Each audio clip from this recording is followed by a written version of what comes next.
guys. Hello, Kelly. Hello, Renee. Hello, Junius. Hello. It's so good to see you all. I'm hearing some noise in the background. I think we got to mute out one of the other devices.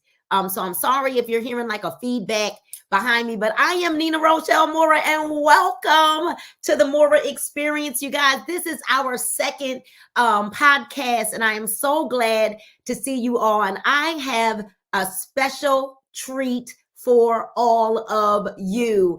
And so, you guys, you all know me as Nina Moore from the Bling Again Experience, right? And that you know that we are here to absolutely help you live again, laugh again, love again, hope again, dream again, and most certainly bling again. And today, Bridget, today, Natasha, today, Renee Bryant, we are going to talk about the D word, the forbidden D word. It's like Sade sings, sweet is taboo, right? Well, I don't know if it's sweet, but we're going to talk about the dreaded D word. We're actually going to talk about depression.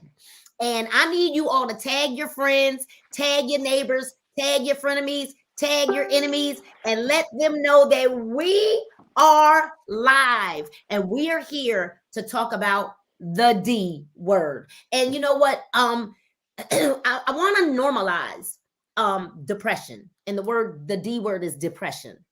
And we're going to normalize it. Today, we're going to take the taboo away from it. And we're going to call it out. We're not going to stigmatize depression. See, because honestly, you guys, if you really look at the statistics, and I know that statistics say, I see you, Dory Ray, Corey Moore, hello, Michelle Harris. Statistics say that it is more women that suffer from depression than men. But I am here to tell you that it is probably because a lot of men dare not to talk about the D word. And, I'm going to bring on somebody that's very, very, very dear to me. Someone who, you guys, I didn't even know was struggling with the D word. And it is amazing to grow up with someone and to not know that they're struggling in silence, they're suffering in silence. But my family didn't know that I was suffering in silence either. And so if you know someone who might be struggling or struggled with the D word, right? With the D word, then I need you guys to tag somebody, tag one more person, get one more person to this live, because I happened to find out about this young man suffering with the D word on Instagram. Yeah. This young man is related to me. He's super talented, you guys, like probably one of the most talented millennial men that I know. This young man, Renee Bryant, is someone that I love so dearly, and I'm so honored, I'm so proud to actually bring him onto my podcast, right, in episode number 2, to really have him share his story, you guys, and to have him share interest with, the fact that there are a lot of men that are dealing with the D word. They're dealing with depression and they don't talk about it. They're suffering in silence. And you guys may not understand and may not believe that there are a lot of people, Chiquita, that are dealing with the D word at a younger age, at a younger rate, you guys. And so we're going to bring to the line my blood brother. Y'all know him as the 5 ways to invite guy, right? You know him as I am Jalil C on Instagram, but we're going to bring to the line now my baby brother, Mr. Jalil Coleman. Hey, what's up, Nina? How are you?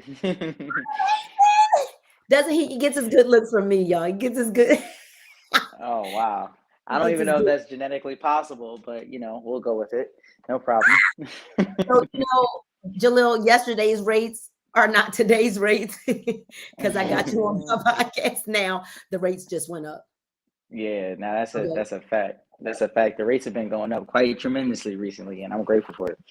Well, before we talk about the D word, I really actually do want you to talk about, you just had something very incredible happen in your life, and you don't talk about it. You're so humble. You're really so humble, but there are a lot of people that don't know the major thing that just happened in your life. And let's kind of go back, you guys. Jalil is the little brother that was he was the one that got on my everlasting nerves. But he's super talented. He's super gifted. And I want you all to know that this young man has had a dream since he was able to walk and talk. He's been holding a microphone since he was able to walk and talk. He actually thought he was going to be a preacher, and he actually is a marketplace minister, you guys. But he used to walk around with a handkerchief and a microphone like he was preaching. Okay. But there was a calling on your life. There's been a calling on your life your entire life. Can you Yeah. tell to the people that are watching right now, what did God just do through you here recently? What did you just release? So, first of all, I just want to say thank you so much for having me on the podcast, Nina. I'm really grateful, and I'm honored that I can be guest number two, or I don't know if I'm guest number two, but I know this is Guess number podcast one. number two. I'm Guess guest number number one. one. See, there it is. That I'm the baby, therefore I always get my way, and I always get exclusive and top of the tier. All that. I've been used to that my whole life, but no, I'm really grateful to be here, and I'm excited to see you in this space. This is something I've been wanting for you for so long, and to actually see you walking in it is just amazing. So I'm so proud of you, and I'm so grateful to be with all of you guys who are here. It's just amazing. Thank you so much for supporting my sister. She's so incredible, and I think we're gonna have some fun today.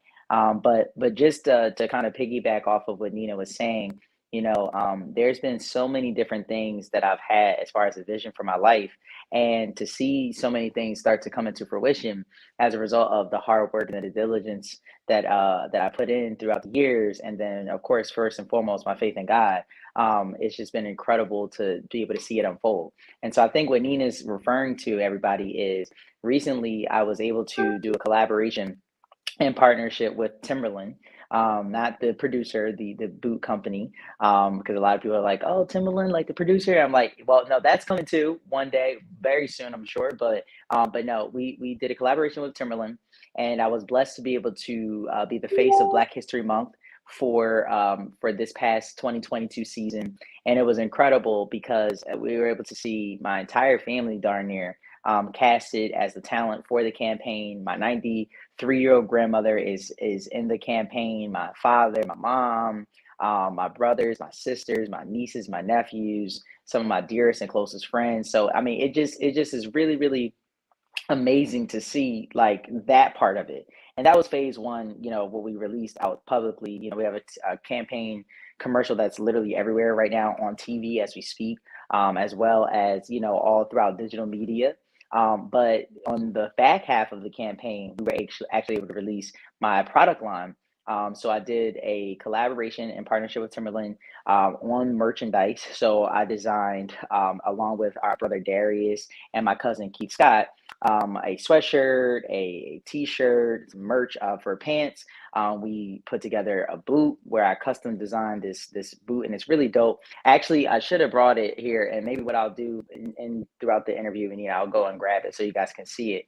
But the boot is really a manifestation of manifestation. And I know I said the two words the same way twice, but the reason why I say manifestation of manifestation is because I literally spoke and willed the campaign into existence. I truly, truly was able to see a vision that I had of like images that I would put on my vision wall and my Pinterest board and all the different places where I save my digital visions, and it was now in my hand. And it was a representation and a symbol of what's possible on the other side of believing. The yellow that is at the bottom of the boot, because if you've seen the boot, it's a black boot, it's all black, and then the bottom part, excuse me, is like highlighter yellow. And the conversation that we were trying to have is, how do we dismantle racism? Like that was the very first thing that we thought about when we presented the opportunity. How do we dismantle racism? How do we come into a space in our mind as humans where we no longer see each other for what we can get from each other, or what the color of our skin looks like, or the fact that someone is gay, straight, Asian, black, racist, non-racist, Democrat, Republican. It doesn't matter like what. How can we get everyone to be on one central unified idea? And what happened was we said, you know what? The only way you can do it is if you see the soul, right? So we changed everything on the iconic 6-inch boot that Timberland has. In Philly, we call them, of course, Butters, or the All Blacks. So, we said the only thing we want to change is the sole. So literally, we changed the sole because the conversation to have is that you can see the sole. Like the first thing that you see when you look at that boot is you see the sole of the boot. And then the color yellow is the color that represents wisdom and joy. And that's something that I always want to represent when people, see me, when they hear me, when they touch me, when they feel me. Like I want people to know that I represented wisdom and joy, especially on the back half of overcoming what I went through with depression, which I'm sure we're going to get into in this conversation today. That's amazing. So everybody wants to give them some flames in the chat. Everybody's like, wait a minute, I'm gonna need those boots, right? Because now it's not just a pair of Timbs, right? It's not just a pair of Butters. It's not just a pair of All Blacks. Now it's a Timberland with meaning. It is a Butter with meaning. And now you guys will understand when you see that black Timberland boot with the highlighter yellow sole, right? Which is actually kind of hot. You got to plan out the right outfit with that, right? Make sure you plan out the right outfit with that, okay? Don't come out looking crazy. But, that is definitely made for popping out. It comes from it. That comes from the mind of Mr. Jalil Coleman, who is my baby brother, y'all. Now, here's the deal. Jalil, you didn't know that I dealt with depression until you heard it on stage. Yeah. And I didn't know you dealt with depression until I saw it on Instagram. Like I saw it on Instagram, one of your stories, one of your podcasts, and I was saying to myself, and myself said, like we lived in the same household. Now I did leave home while you were still very, very young, but we grew up together. We went to church together. We worshiped together. You played the drums while I led the worship team. I taught the music while you were on the drums. We were at the church before service started till after service started, at every service. And I lived with you and did not know that you were suffering with depression. And I kind of, it's been a taboo kind of thing.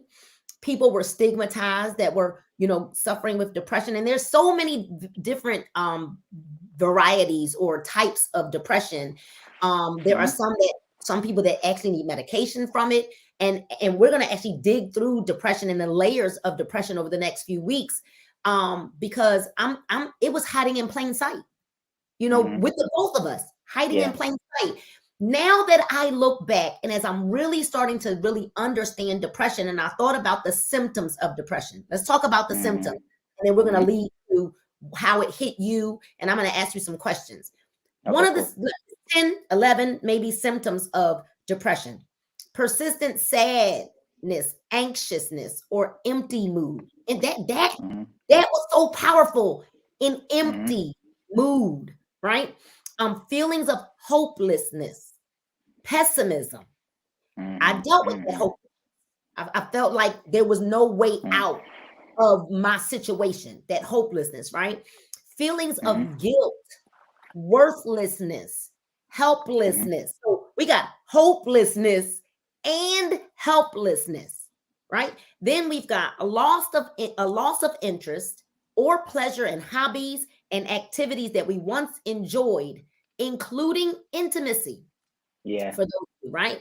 We've got decreased energy, fatigue, being slowed down. We've got difficulty concentrating, remembering, or making decisions. Here's a big one: insomnia or oversleeping. Yeah. I know a lot of people, a lot of my friends that I'm like, why are you in the bed? Why are you still sleeping? Right? But now, as we're reading through all of these, some people are identifying with them. Some people are probably like, dang, I didn't even know I might have had depression, right? Yeah. Appetite and or weight loss or overeating and weight gain. It goes both ways. Thoughts of death or suicide, even suicidal attempts. See, we don't talk about none of this stuff in church. We just going to heaven, hallelujah. Anyhow, we're not talking about this stuff in church.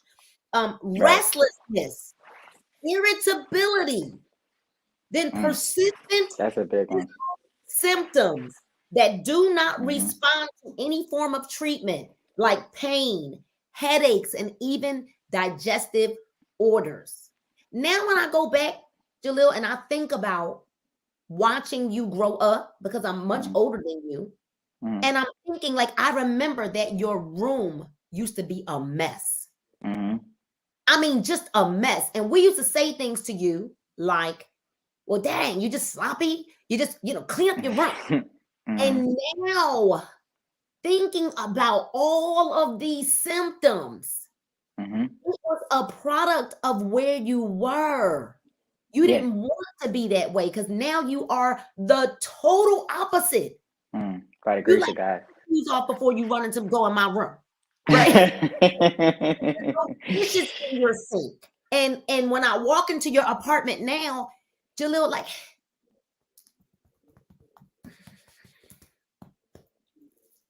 you're a whole different person. So here we were, the pastor's kids, suffering with depression. We knew the word of God. Mhm. We knew we had this, we knew what it was to worship and have God in our presence. We prayed every day. It's the way that we were raised, right? Mhm. Before you came in the house, before you went to bed. Like it was prayer, that wasn't Mhm. it. We knew how to cast out demons. But we were going to church Monday nights, Sundays, all day, every day, from crack of dawn Yeah. till we were there. Mhm. And we're still fighting with this thing that had no name. We Mhm. didn't know what it was. I want you to walk Mhm. us through that person, that Jalil, who was struggling and hiding in plain sight. Talk to us about that, Mhm. Jalil. Yeah. Well, yeah. I mean, so first thing first, just for everybody who's listening, and if you're watching, this conversation is a conversation that really needs to happen more. And I'm really proud of Nina for coming, publicly to have this conversation along with myself. Because I actually just made a post on Instagram. I think it was about maybe 2 or 3 days ago, and I said that a statistic that I found out from one of my dearest friends. She's a psychologist and psychiatrist. And she said that 70%, and this is fact check, you can fact check this on Google, 70%, Nina, of Americans are dealing with some form of depression or anxiety. Literally 70%. That is alarming. That is something that like 100% needs to get paid attention to Yeah. more than what's going on between Kanye and Kim. Like, you know what I'm saying? It's truly something that people have to start paying more attention to. And so having these conversations, and dedication towards finding solutions for this is something that I truly am dedicating the rest of my life to. Like literally, like the rest of my life to it. I'm not going to allow statistics like that to be current and I don't do anything about it, especially as somebody who went through it, and has come on the other side of it and now learns how to deal with it. So to put you in the brain of in the space of where I was, my depression was triggered by lack of inadequacy with myself. That was where the when I ended up doing the internal work and doing the proper digging, that's where I found out it really came from and stemmed from. And throughout my life, I always felt like this feeling of unworthiness. Mm, And the unworthiness that I was dealing with, it was coming from a place of like when I was much younger. I became overweight. I was like a chubby kid, so I always kind of felt like less than with the other kids because I was always getting teased by it from my family. Like I'll be called like Pillsbury Doughboy, all that kind of stuff. And it's funny in the moment, or at least you think it's funny in the moment, but you take those things to heart. You know what I'm saying? And you don't really like because you start to see yourself in a certain light. You know what I'm saying? And when you see yourself in this certain way, you see yourself as the thing that you're being labeled by the people who quote unquote love you the most.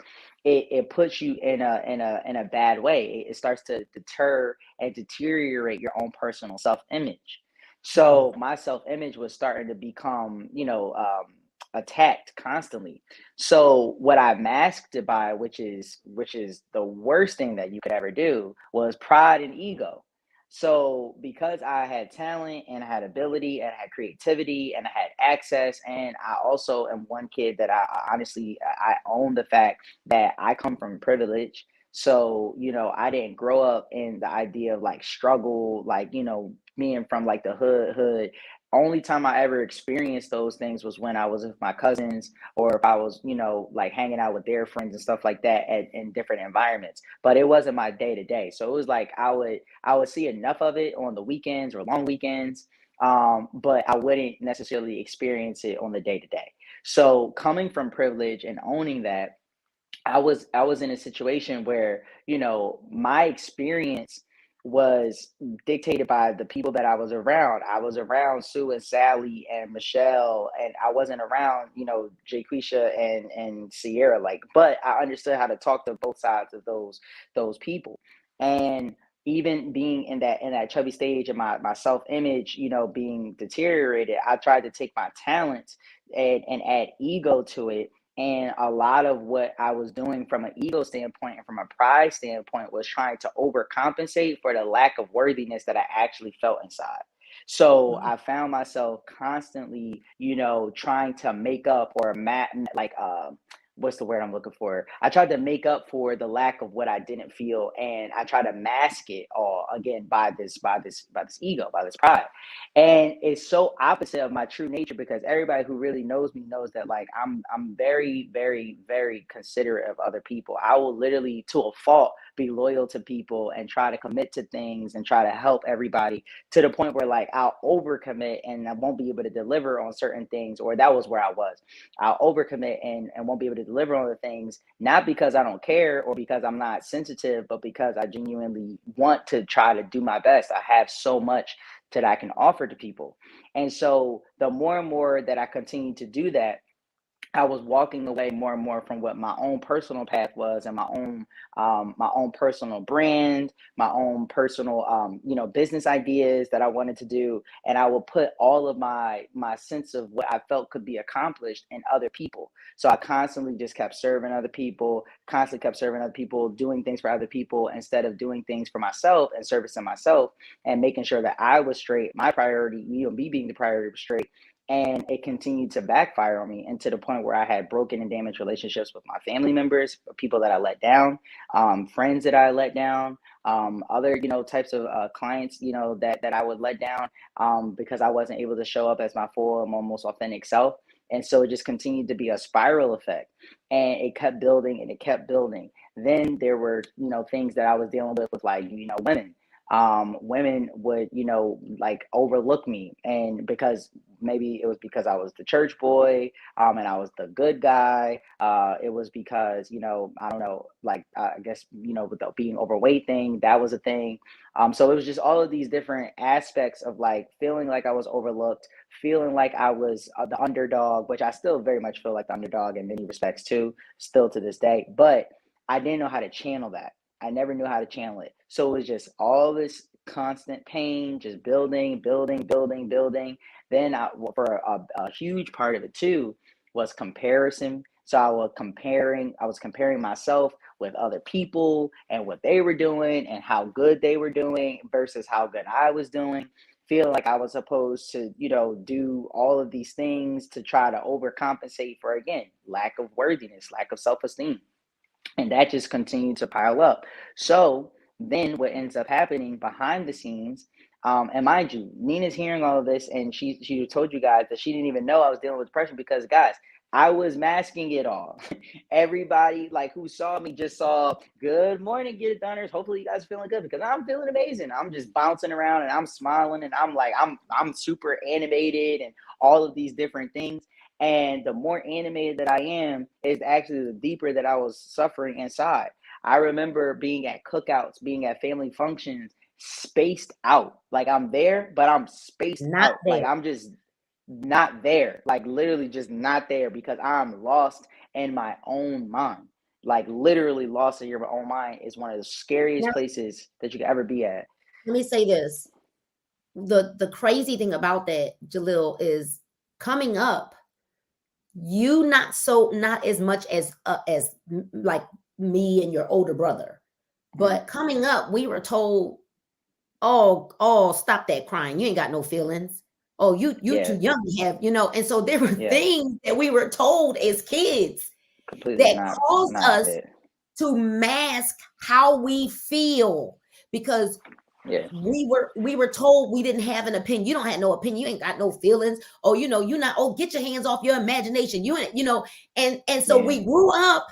Now there was nowhere to channel or vent or anything or talk about what we were feeling because we were taught to not have any feelings. Like a little boy is taught, yeah, get up, stop crying. You're yeah. not hurt. And the other part of that too, which makes it even worse, is like as men, it's even worse because it's like you're with women, it's understood that you guys are more emotional beings. So it's like as when women do certain things, it's like it's like okay, girl, I understand. Y'all can cry, y'all can do all that stuff. For men, it's different. We gotta man up. You know what I'm saying? So the conversation's man up. Like, what's wrong with you, bro? Like, Hug it out. what? You know what I'm saying? Exactly. Like, tough it out. Like, you know what I'm saying? You gotta just get it done. And that was a big reason as to why I wasn't saying anything because I just was trying to be honest with I'm like with myself to say, all right, you know what, you're right. The image of a man, the way I see it, is that I'm not supposed to talk about these things or that I'm not supposed to, show anything publicly. I can't express that because I just got to get it done. I just have to take care and I can't let anybody see the raw emotions of what's going on around me and so or inside of me. And so I say all of that to say, the way that it transpired was in terrible ways. And so this is the thing that I want everybody to be paying attention to if you're actually going through these things yourself. So what starts to happen is when you're feeling depressed, when you're feeling stressed, when you're feeling anxious and all these things, you will find ways to find pleasure. Okay, you find ways to find pleasure. So what does that mean? Typically what that means is you start to find yourself finding pleasure in things that make you or help you to escape for a moment. So sleep, you find pleasure in sleep, which is why people are oversleeping because you don't want to actually deal with the day because you don't want to go back through that whole emotional state that you're going through. So you try to just stay asleep because it's like, well, if I'm asleep, then I can dream. And the dream that I have maybe will be an escape of the reality that you're constantly, that you find yourself in. Or sleep is a comfortable state where you don't have to do anything. So you find yourself oversleeping, right? Now, the other part is if it gets to the point where you do have the insomnia part, because now your mind is just racing and racing and racing and racing, and you continue to keep getting lost inside of yourself. So you find ways to just, stay up, scroll on Instagram, and then again, that's a moment of escape. That's a moment of pleasure. Or TikTok, you're just constantly on TikTok all till 3 o'clock in the morning, saying that you're doing market research. No, it's cat. You're not doing No, market research, bro. right. You're trying to escape because you don't want Fact. to deal with these realities. And then the other thing is eating, right? That's the next thing. So what you do is you start eating, right? And now as you start eating, you eat foods that are like typically, especially in the Black community, junk foods. So Doritos, slushies, Cakes, cookies, Pepsis, cakes, tasty cakes, donuts, like ice cream, all of these different things that you're doing because you're just trying to make yourself feel good because you just want some type of relief. You want some type of escape. You want some type of I need something. I need to feel good, right? Then the yep, next thing, and I, this is an adult show, so we just gonna go here. The next right. thing is sex. So Wilding out. you try to find it through sex. So you want pleasure. So you'll get to the point where people start paying for sex literally just so they can feel, or they watch pornography aggressively, and they continue to watch porn and find ways to get it pleasure for themselves, and they please themselves over and over again so that they're able to find some form of escape, right? Like Mm. it's all trying to service the self. So these are all different things that just continue to happen. Other things that start to happen is you literally avoid friends, you avoid family, you isolate yourself, you lock yourself up in a room, you don't respond to people, like even coworkers, like work, like you literally just put yourself away, away, away, away as much as you possibly can, right? Mm. In that space. And the last thing I wanted to speak on too is people will find themselves drinking, right? So Done. alcohol, Absolutely. They start drinking alcohol and they say, no, I just feel more confident. I just feel more alive. Like my whole thing is, and this is something that I had to even check myself on because for everybody who doesn't know, but on our mom's side, our grandfather died from alcohol abuse, Mhm. and he had heart disease on our mom's side. So, one of the things that I always had to G check, and I never allowed myself to get to this point, was to allow alcohol for me personally to be an escape because I realized that that was a hereditary issue and a generational curse that I could not continue to duplicate.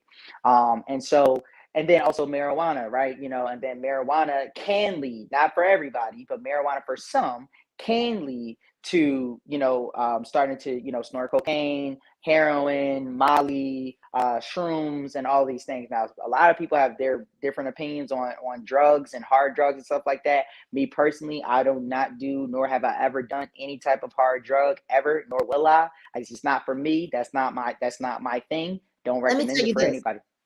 Like I've never done those drugs or anything like that because I have addictive behaviors.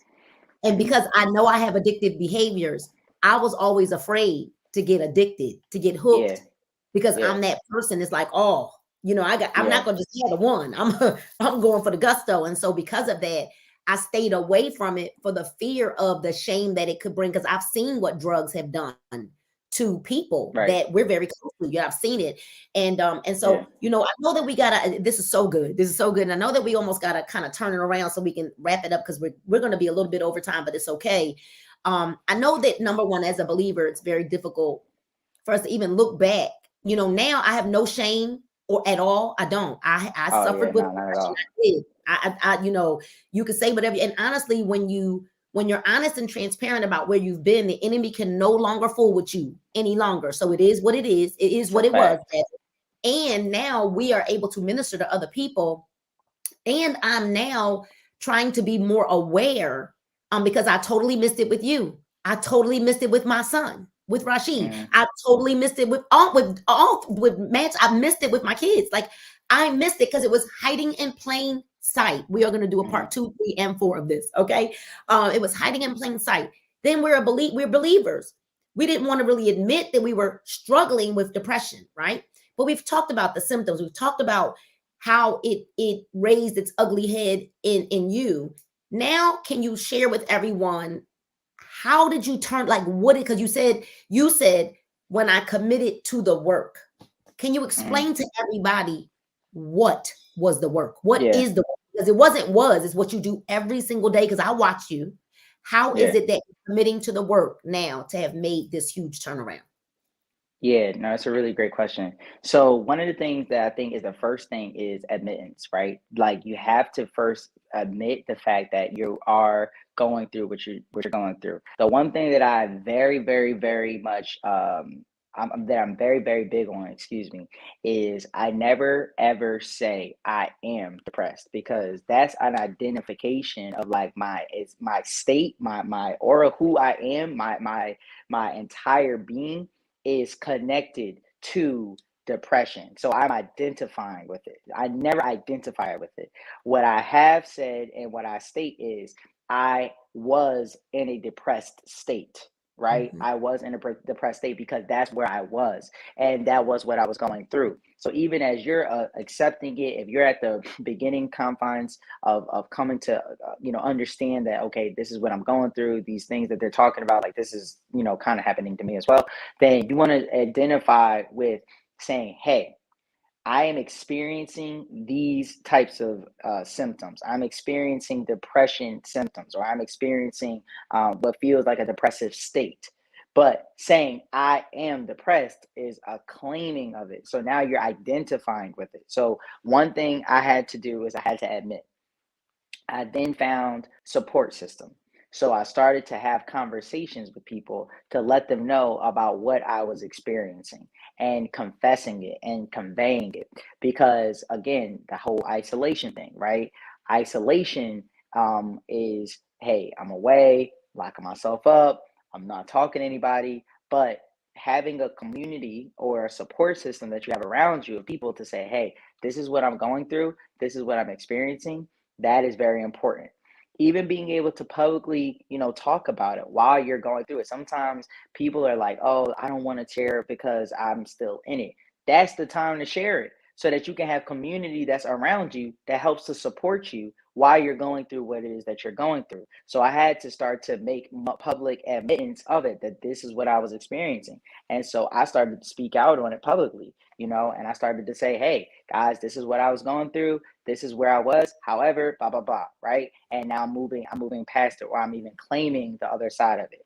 Another thing, I'm very big on this. Please go out and get sunlight.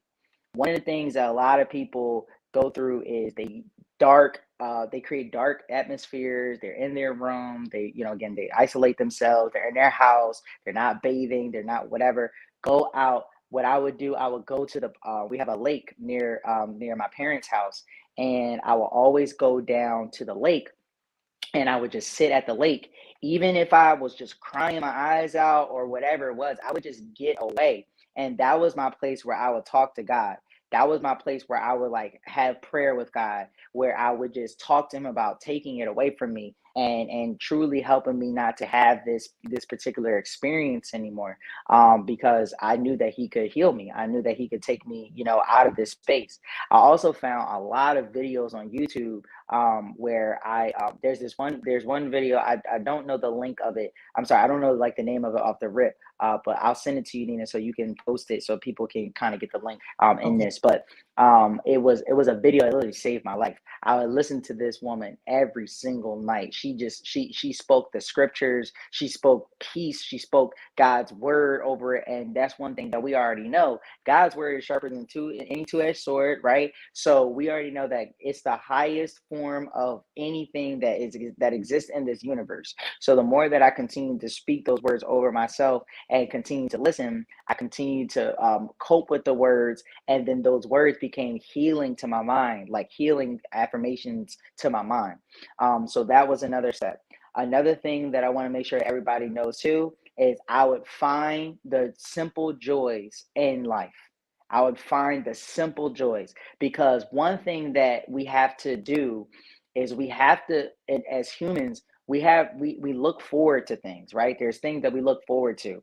I detach those things from my work, and I attach those things to the simplicities of life.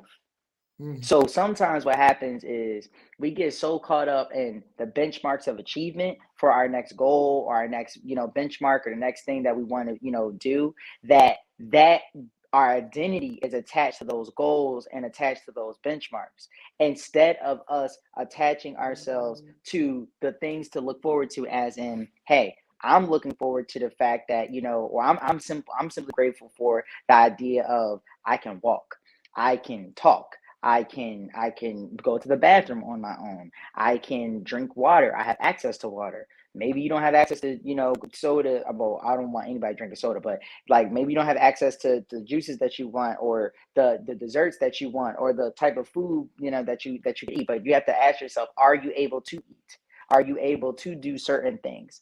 Finding the simple pleasures in life. I would go outside, Nina, and I would just listen to the birds sometimes. I would just literally sit out there and listen to the birds, and I'd be like, damn, I'm actually overthinking this a lot. Like I don't pay enough attention to like the simple joys of what it means to just be able to like hear the birds chirp. And because in America, especially, we're always reaching for more, more, more, more. I want more. I want to do things or whatever. So I would look forward to these simple things over and over again that will help to catapult me towards these other next steps that would then be my focus. So now my focus is no longer on what I'm not, where I'm not, what I don't have, what I haven't done yet. Now it's, hey, those birds are really dope. This lake is beautiful. Yo, the sky is so blue. I never really paid attention to how dope the design of the clouds are. And that inspiration, a lot of people, whenever I text people, and even if you see on my Instagram, I always text a house and a cloud, because what I had to do was I had to take my mind and put my mind on higher things. So when I'm putting that house and that cloud emoji and I use that, I'm literally talking to you from that state of mind. And that's become the branding for North 13th. Like, it's everything is about clouds now, because that's where I was. So being present, being in the moment, being grateful for these simple pleasures in life that we often overlook, being able to have access to family, etc. Like, I was more caught up, and this is one down and say the last thing. I was more caught up in wanting to put my family on a private jet and charter them to some vacation than I was in the idea that I had access still to my family. Hmm. Like, the idea of the fact that they're there right now in this moment is the gift. Like, that is the gift. I was so caught up in wanting to be able to get my mom, a expense account of 25 grand a month so I could, have her to be able to travel and go to all of these luxury places, that I'm overlooking the fact that my mom's still here with me and somebody else just lost their mom today. Like, why am I not thinking about that? So I think a lot of the depression that people are experiencing, Nina, to date, is self-inflicted. Now, Yeah, not all of it. at There's all. some of it that's chemical. Chemical imbalances are real and things like that. But some of the depression that people are experiencing is truly self-inflicted. And in my personal case, though there are mental health challenges on my family, that have been hereditary, I know that my particular case was self-inflicted because I was the one doing the most damage to myself. Facts, facts. Me too. Me too. So I just want to kind of share some things just based off of what you said. Believe it or not, Jalil, you're right.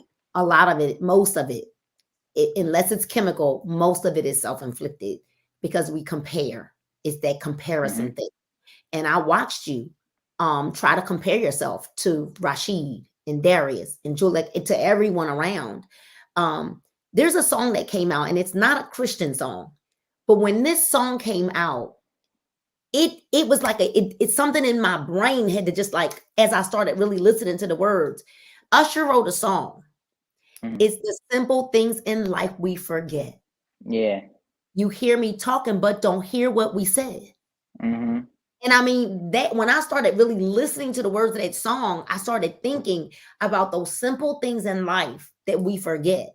That even though I frauded all those years, suffering in Mm-hmm. silence, hiding in plain sight, acting like I was cool, like I was the life of the party, when I came around, it was like, hey, Right, hold right, right, right. on. Like it was lit. And then I would go back to my space and Mm. the triggers that it's like it's loud and quiet all at the same time, right? Man, And yeah. I thought about the fact that age depression doesn't have an age, ladies and gentlemen, right? It's not a Mhm, respecter of persons. You heard my brother say, my brother came from privilege. I did not. We mhm, were born at two different dispensations of our father's life. mhm, He came from a privileged era, pretty much like Paige, and mhm, and Majesty a little bit versus Rashid and Julian, mhm, where it was two different dispensations, and you came through a privileged state. So it mm. doesn't matter whether or not someone comes from privilege or someone comes from broke. Yeah. Depression can show up. There's Mhm, something that I say every day, and I say it every time I speak to somebody. And they say, "How you doing?" And I say, "Best day of my life until mm, tomorrow." Until tomorrow, mhm. when tomorrow will be the next best day of my life. Because the one thing that I realized, Jalil, is that it's another day, another chance that we've got, right, to make it a great day. And I 100%. believe that we have decided, when we were hiding in plain sight with the D word, we were both overweight. When we Mhm, were hiding in plain sight with the D word, stuff was just all over, chaotic, all around us. And the moment that you quiet the noise, the moment mhm. that you put a lid on it, the moment that you have self-love and you look in the mirror and you're saying, you know what? I really am created in his image. Yeah, And it was that moment that we decided that God don't make no junk. yeah. He don't make no junk. And if we are created in his image, then everything that we need is already inside of us and we don't have to go Mhm, look for it. And so mhm. this was amazing. And Yeah, everybody is like, give me part 2, 3, 4, 5, 6, 7, 8, 9, and 10. We I will would be love back. to. Yeah, we will be back next week. We're going to be back with Miss Dory Ray, um, who chemically suffered with depression. But I need you all to give some flames in the chat for my youngest brother, my youngest blood brother, y'all. Like, this is my for real brother, right? My baby brother, Jalil Coleman. He's the youngest of the bunch. But he's so gifted, you guys. He's so gifted. Give him some flames. Let him know that you really enjoyed his transparency and his story as my first guest. And the reason why I wanted Jalil to be my first guest, I would not have had a guest today if you couldn't be a guest, Jalil, was because you pushed this out of me. And you were like, there's more to your life than business. There's more to your life than just network marketing. There's a call in your life. And because you pushed me out here on the ledge, I felt like it was only right to have you as my first guest. So shout out to you. That makes me smile from ear to ear. Honestly, it really does. And I'm so proud of you. I want you to know, I genuinely know that this is just the beginning of something 10 times bigger and 100 times. And I genuinely want you to know that, like, you mean a lot to so many different people. You know, you're an inspiration. And there's a lot of people who will never even publicly get a chance to actually, you know, say what you meant to them, but they watch. You know, a lot of people watch, they don't comment, they don't like, they don't whatever, but they're really watching. And people are watching you all over the world. So this is just the beginning of something I know is 10 times bigger than what we could both even imagine. And one thing that I do want to make sure I let everybody know too is that one of the things that I personally have committed to, as a result of trying to help other people overcome the idea of depression and anxiety, is I've now started to channel all of that into music. So I've been working on my debut EP, and basically the idea of it, everybody who knows the Colemans, we're very, very musically inclined. And so for a while, just because of comparison, I allowed myself to like look at my brothers and, you know, and my nephew and everybody else, my sister, and hear their gifts and overlook my own gifts. And I don't sound like them, I sound like me. And what's happening with this music push, and it's crazy, Nina. I haven't even told you, but like literally, I got labels, distribution companies that are literally like fighting to get this project. Like they're that excited, and this is like they want to pitch this to ESPN, 2K, NBA, like I mean, all of these different brands that they want to pitch this to because they understand the power of what's happening with this mental health push. So my vision for music is a genre that I'm creating, and I'm pioneering this lane of what's called hip hop, right? So it's not hip hop, it's not R&B, it's hip hop. It's hip hop evolved, and it's the next evolution of what it means to be able to listen and learn at the same time. So I'm super excited. I want you guys, make sure you guys are following and be on the lookout for when I drop, because I truly know for a fact that this is going to help a lot of people. I've had psychologists in my sessions, in my studio sessions, and psychiatrists. So we're literally curating the sound and the conversation, and now we're actually looking to make it a prescription for people who are going through depression and going through anxiety. Like literally, they can listen to this music as a prescription for them instead of taking medicine that's going to continue to keep them drowsed out. So I wanted to make sure I let everybody know that that's to come. So it's going to be dope.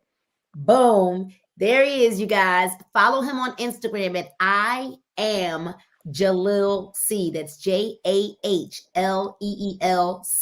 I am Jalil C. Thank you so much, little brother. I love you. I love you. I love you. All right. Hey, I love you too. Look, my tech guy is going to take you down now. My tech guy's going to All right, love you guys. All right, you guys. So listen, it's been amazing. Curtis Abrams, I see that you actually are an advocate of mental health and you wrote a book about introspection. I would love, Kurt Stride, I love that. I would love to interview you, right? So if you don't mind, send me a message in my inbox, and I would love to connect with you because I really believe that this is a topic of conversation that we don't talk about enough. Mental health is important, you guys. Self-love is important. Awareness is important. There are people around you that are suffering in silence. I want to encourage you all to understand this, that you need to get help, right? Sometimes praying it out is just not enough. So talking it out is not always enough, but get around some people that will not allow you to stay in that place that you're at. Get around, and I'm going to give you something else, you guys. Get up and go walking. Go and do some exercise, because when you exercise, I promise that it will make you feel better. And so stay tuned, because we're here Tuesdays at 6 p.m. You can find it on Facebook. You can find it on YouTube. You can go back and watch it. Share this with some people that you know might be struggling. And I want you to remember this, that no matter what you're going through in life, you have to remember that you can live again. You can laugh again. You can hope again. You can dream again. And you most certainly can bling again. Good night, and God bless you all. Welcome to the Mora Experience.